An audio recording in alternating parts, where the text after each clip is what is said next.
नमस्कार, मैं जितेंद्र चौधरी और आप देख रहे हैं द बिग वाई मीडिया। हम मौजूद हैं हरियाणा की सबसे हॉट सीटों में से एक करनाल, जहां से हरियाणा के पूर्व मुख्यमंत्री मनोहर लाल खट्टर भाजपा से प्रत्याशी हैं। उनके सामने कांग्रेस और जेजेपी से दो युवा प्रत्याशी हैं। हमारे साथ जननायक जनता पार्टी से देवेंद्र कादियान चुनाव में उतरे हैं करनाल लोकसभा सीट से। हम इनसे जानेंगे 9 हलकों से किस तरह के जनता के रिस्पांस इनको मिल रहे हैं, किस तरह की इनकी तैयारियां हैं। आप लगातार दौरे कर रहे होंगे, 9 हलकों में घूम रहे हैं, किस तरह का रिस्पांस आपकी जनता से आपको मिल रहा है, क्या एक्सपेक्टेशंस लेकर चल रहे हैं इस चुनाव में? देखिए, बड़ा अच्छा रिस्पांस जो है मिल रहा है। मैंने पहला जो है अपने गांव से शिवहा से स्टार्ट किया था। उसके बाद जो है ग्रामीण हलका जो जहाँ से मैंने पिछला चुनाव लड़ा वो स्टार्ट किया, पानीपत ग्रामीण। उसके बाद सभालखा, उसके बाद इसराना, फिर जो है हमने शहर की आउटर कॉलोनियाँ की, घरोंडा किया, हमने नीलो खेड़ी किया, हमने असंध किया, हमने जो है इंद्री किया। बड़ा अच्छा रिस्पॉन्स है। हमने सभी हलकों में गए हैं, 2-2 बार जो है मेरे दौरे हो चुके हैं और बड़ा अच्छा लोगों में रिस्पॉन्स है। मैं समझता हूँ कि लोग अब की बार बदलाव चाहते हैं। अपने और पराये की जो लड़ाई है, जनता ये चाहती है कि हमारे बीच में हमारा अपना सांसद हो, जिसको ग्राम के आंचल की लोगों का पता हो, ग्रामीण आंचल का। शहर के जो सांसद बन जाते हैं और बाहरी सांसद हैं, इनको ग्रामीण आंचल की नॉलेज ही नहीं, अर्थव्यवस्था का पता ही नहीं गाँव में क्या है। आपके पिता स्पीकर रहे हैं हरियाणा विधानसभा के, 3 बार विधायक भी रहे हैं। आप पिछला चुनाव बहुत अच्छा फाइट किए, दूसरे नंबर पर आप रहे। पिता की लेगेसी है, पार्टी की साख है और आपके सामने कोई साधारण नहीं 9.5 साल के मुख्यमंत्री हरियाणा के चुनावी मैदान में है। ये चुनाव कितना चैलेंजिंग मान रहे हैं? देखिए, चुनाव जो है हमेशा जो भी चुनाव होता है चैलेंजिंग तो होता ही है। और मनोहर लाल जी इस प्रदेश के 9.5 साल का मुख्यमंत्री का कार्यकाल उनका रहा है। वो एक राजा के रूप में उन्होंने जो है हरियाणा में काम किया है। पर मैं समझता हूँ कि राजा ने जो काम की लोगों को इच्छा थी, एक्सपेक्टेशन थी जनता की, करनाल की या पूरे प्रदेश की, वो कर नहीं पाए। वो अपनी बातों पे खरे नहीं उतर पाए। जो उनको करना चाहिए था वो कर नहीं पाए। किसी चौपाल में वो गए नहीं, किसी शहर में कह लो, मोहल्ले में कह लो, वो कहीं गए नहीं। अब जो है उनको लोकसभा के टिकट मिला है तो अब वो जाने लगे हैं। चौपाल में कहीं जाते नहीं थे। अब मैंने जब से चौपाल के दौरे स्टार्ट किए, मैंने लोगों से कहा कि आपका सांसद की जो वोट मांगने आते हैं वो आपकी चौपाल तक आते नहीं। तो इसको देखते हुए मनोहर लाल जी भी जो है अपना प्रचार का जो है तरीका बदला और अब वो धीरे धीरे जो है पैदल भी चलते हैं। और जिन्होंने बीजेपी वाले कहते हैं हमारे कद्दावर नेता हैं और वो झोली फैला के वोट मांग रहे हैं। अगर इतना ही अच्छा काम किया होता तो झोली फैलाने की तो बात ही नहीं होनी चाहिए थी। तो मैं समझता हूँ कि आज जो है मनोहर लाल जी बहुत बुरी स्थिति में है, फंस चुके हैं करनाल लोकसभा को लेकर। और करनाल लोकसभा का इतिहास है।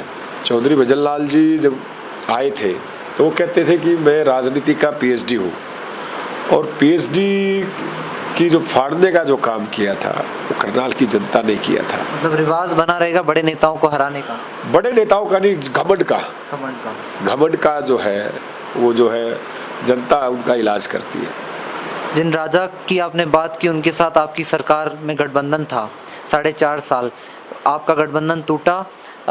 लोगों से आप जाते हैं जब संवाद करने, कहीं नाराजगी देखने को नहीं मिलती कि बीजेपी के साथ गठबंधन? देखिए, कहीं ना कहीं ये नाराजगी भी जाहिर है कि ऑफ कोर्स जो है हमने जिनके खिलाफ वोट मांगी उनके साथ जो है चुनाव गठबंधन किया है। पर वो स्थिति ऐसी थी कि अगर गठबंधन उनसे ना करते, मैंडेट जो है किसी को नहीं था, अगर हम गठबंधन ना करते तो सरकार इलेक्शन दोबारा आ जाता, दोबारा इलेक्शन होता तो प्रदेश पे बोझ पड़ जाता। कांग्रेस ने भी जो है उस टाइम पे सरकार बनाने का प्रयास नहीं किया। तो इस स्थिति में जो है सरकार प्रदेश पे बोझ ना आए तो गठबंधन हुआ, और गठबंधन जो है मुद्दों के आधार पर हुआ। आज जो है गठबंधन था तभी तो बुढ़ापा पेंशन 1000 हुई।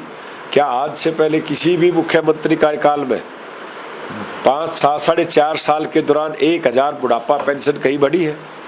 क्या बीजेपी जो कहती है कि मैंने जो है ये पेंशन बढ़ाने का काम किया, क्या राजस्थान में आज बीजेपी सरकार, आप तो राजस्थान से बिलोंग करते हैं, क्या वहाँ बुढ़ापा पेंशन है? क्या मध्य प्रदेश में बुढ़ापा पेंशन है? हरियाणा की है ना? तो क्यों? ये कहीं ना कहीं दुष्यंत, जब सर छोटू राम जी कहा करते थे कि अपनों का अगर कोई भला हो सकता है तो सरकार में बैठ कर हो सकता है, सड़कों पर नहीं हो सकता। तो लोगों के काम के विजन से आपने ये गठबंधन किया। आप युवा हैं, आपने मुख्यमंत्री के बारे में तमाम बातें कही, काम नहीं हुए। आपको अगर करनाल की जनता सांसद के रूप में चुने तो क्यों चुने? क्या ऐसी मूलभूत यहाँ की समस्याएं हैं जिनको देवेंद्र कादियान सुलझाएंगे और जनता के काम करवाएंगे? देखिए, सबसे बड़ी समस्या जो है लोगों को है उनका सांसद का गायब होना, और हम जो है तत्पर जो है बैठे रहेंगे। कोई भी समस्या है, किसी गरीब की है, अमीर की है, इंडस्ट्रियल एरिया बहुत बड़ा है पानीपत, यहाँ बहुत बड़ी समस्याएं हैं,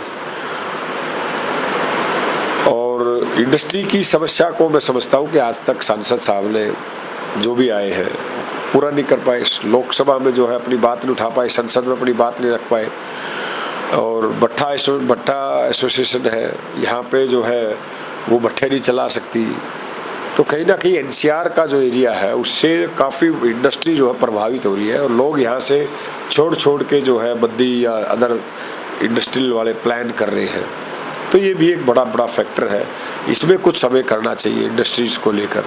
दूसरा, हमारा पानीपत से जींद तक जो है 4 लेन नहीं है, इतने एक्सीडेंट होते हैं, बहुत छोटा रास्ता है, और जो है इस पर भी सांसद ने कभी कोई बात नहीं की। तीसरा, हमारा पानीपत में जो है कोई अच्छा हॉस्पिटल सरकारी नहीं है, जिस पर पूरे ज़िले की जो है, आज पूरे ज़िले की 8.5 लाख के आसपास वोट है। 8.5 लाख वोटर कहाँ अपना अच्छा जो है इलाज के लिए कहाँ जाए, या दिल्ली जाए या चंडीगढ़ जाए। दिल्ली जाते हैं तो महंगा इलाज होता है, महंगा इलाज जो है गरीब आदमी कर नहीं सकता।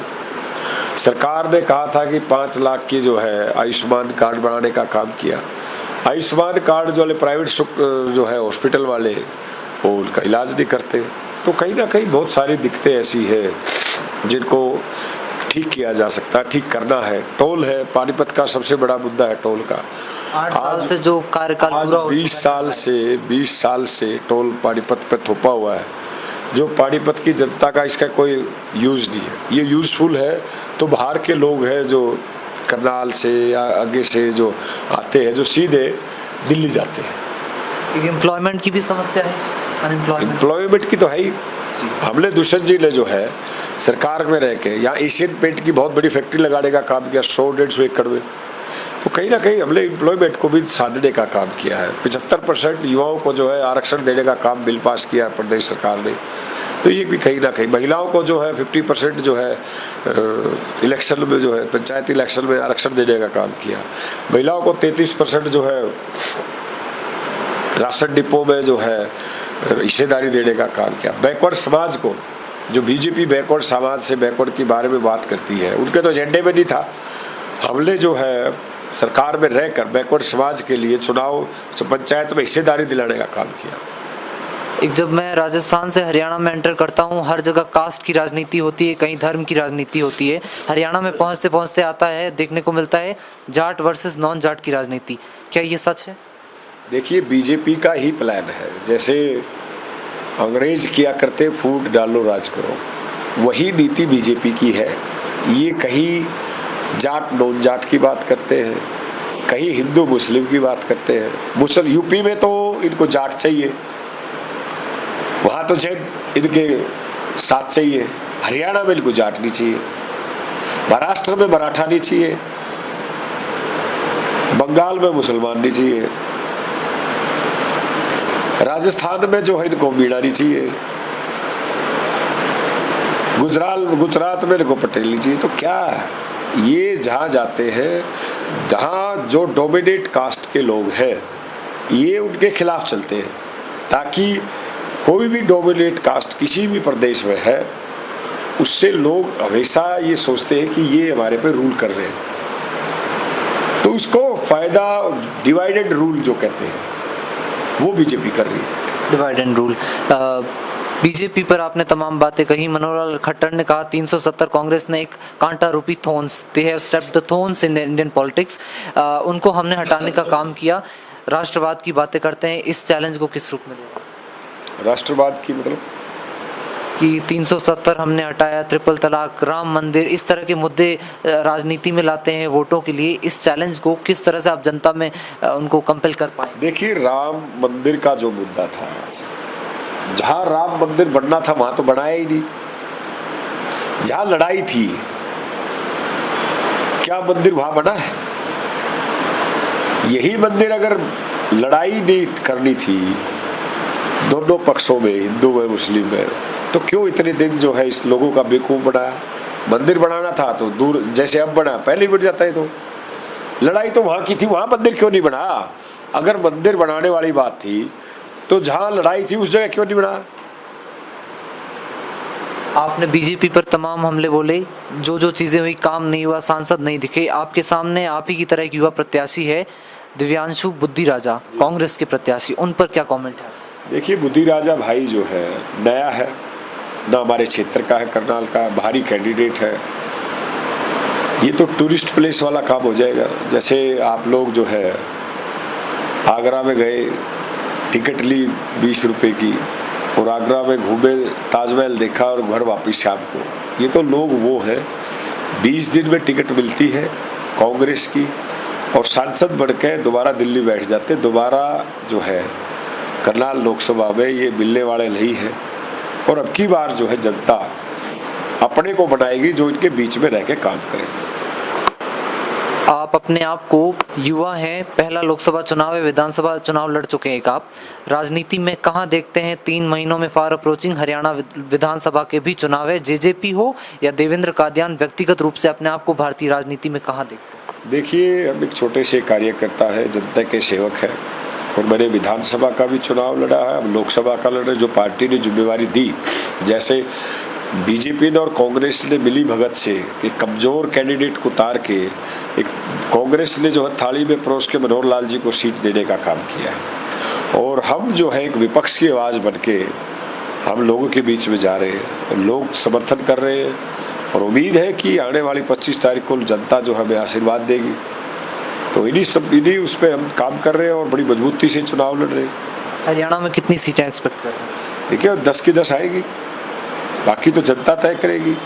हम 10 की 10 सीटों पे मजबूती से जो है चुनाव लड़ रहे हैं, बाकी फैसला जो है जनता तय करेगी कि आने वाले 4 तारीख को जब रिजल्ट आएगा, 25 को मतदान है, वो जनता तय करेगी कि 10 है क्या है, वो तो जनता ने तय करना। लेकिन जननायक जनता पार्टी बड़ी मजबूती से चुनाव लड़ रही है। एक लास्ट मैसेज आपकी जनता को इस लोकसभा चुनाव के मद्देनजर? मेरा आपके चैनल के माध्यम से जनता से करनाल की अपील है कि आप अब की बार जो है अपना और पराये की पहचान करके आप वोट दें। ये ना देखें कि कौन बीजेपी से है, कौन कांग्रेस से है। ये आपने देखना है कि इन तीनों में से हमारा अपना कौन है, हमारे दुख में सुख में कौन हिस्सेदारी दे सकता है, कौन हमें फ़ोन उठा सकता है, किसके दरवाजे जो है 24 घंटे खुले हैं।